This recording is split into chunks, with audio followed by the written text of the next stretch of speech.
the breaking news about an incredible event in the American history of aeronautics. In 5 minutes time, the Apollo 11 will be launched by Saturn V rocket to the moon.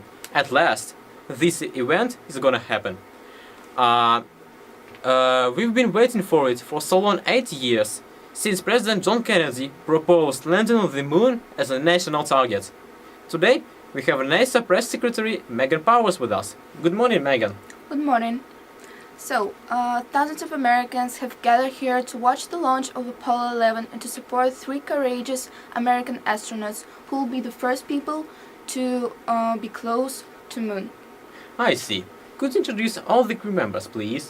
Well, they are Neil Armstrong, the commander. Also, there is Edwin Aldrin and Michael Collins. So, none of them is a novice. In fact, this is their second space flight. Alright. Could you say, please, which spacecraft was designed for this mission? As far as I know, it's the 5th mission from Apollo, NASA's Apollo missions. Oh, you are absolutely right. Project Apollo has been running since 1961 and its total cost is expected to be about $25 billion. As for Apollo spacecraft, it has 3 parts. A command module with a cabin for the 3 astronauts. Also there is a service module which provides the crew with oxygen, water and electrical power. And also there is a Lune module with 2 stages. All Americans hope that we will win a Soviet Union in the space race. Is it right? Actually, as President Kennedy said, landing an American on the moon would mean not one man going to the moon, but an entire nation which will be certainly superior to others. Alright. Thank you, Megan. Right now we will fast forward to the rocket space pad and witness the launch of a rocket live.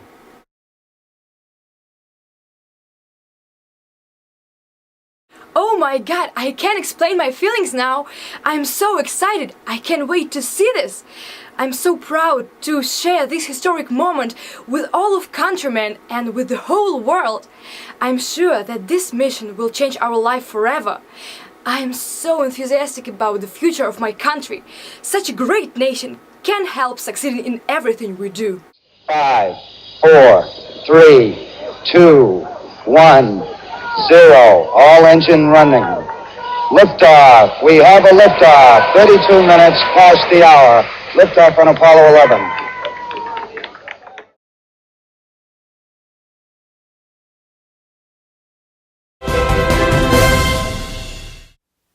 And again, we interrupt the program to bring breaking news about the first man on the moon. As you know, 6 hours ago, the Apollo lunar module landed on the moon's surface. Despite some problems with the computer, the descent was successful.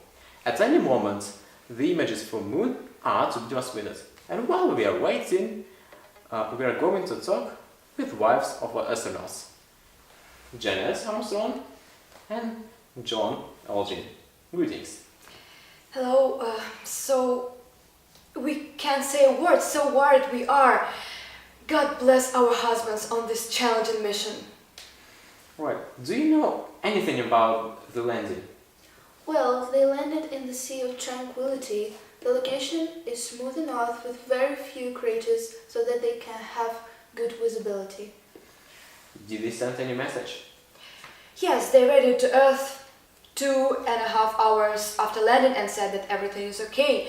And guess what? They even refused to have a 5-hour sleep period, which had been planned in the schedule, and started all the preparations at once. Preparations for what? Well, walking on the moon includes several lunar surface operations. For example, collecting lunar soil samples, also taking pictures and planting our national flag. Frankly speaking, I'm too concerned about Neil's performance. I just want my husband to come back safe and sound. Oh, I'm sure he will.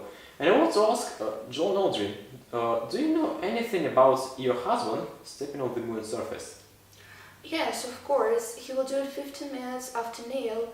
They will plant our national flag together. Oh, that's awesome. Look!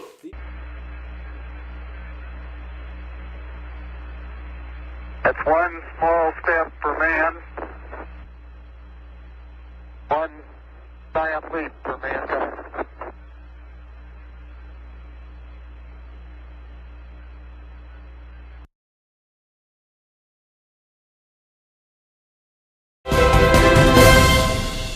Now, in our studio, we have 2 out of 3 astronauts who participated in the Apollo space program, Mr. Aldrin and Mr. Armstrong. Great to see you, gentlemen. By the way, did you really manage to have a talk with the president from space? Yes, Mr. President made his phone call to us on the moon, and we talked and stopped doing everything. And you know, we had to refuse to have dinner with the president before our flight to the moon, as we had begun the Earth-based portion of the quarantine. I see. I'd like to ask Neil Armstrong, when he began to think of these statements about a small step for man, a gigantic leap for mankind. Well, yes, I did think about it. It was not spontaneous. Neither was it planned. It evolved during the conduct of the flight, and I decided which words would be while we were on the lunar surface. Alright, what were your routine duties in space? Well, in the lunar receiving laboratory we had very little time for meditation. We were quite busy throughout the time period with the same sort of things that the crews of past flights have done. For example, the debriefing and writing the pilot reports and getting all the facts down for the use of all people who will include that in the future flights. Gentlemen, you're now national heroes. How valuable was this mission for you two? Of course, it was a pleasure to have participated in that great adventure. It's an experience of a lifetime which took place not only in the month of July, but rather one that took place in the last decade. It's certainly the highlight for the 3 of us. It was not the highlight for 3 of you. It was the highlight for the entire American nation. Gentlemen, may I shake your hands? Of course. That's awesome.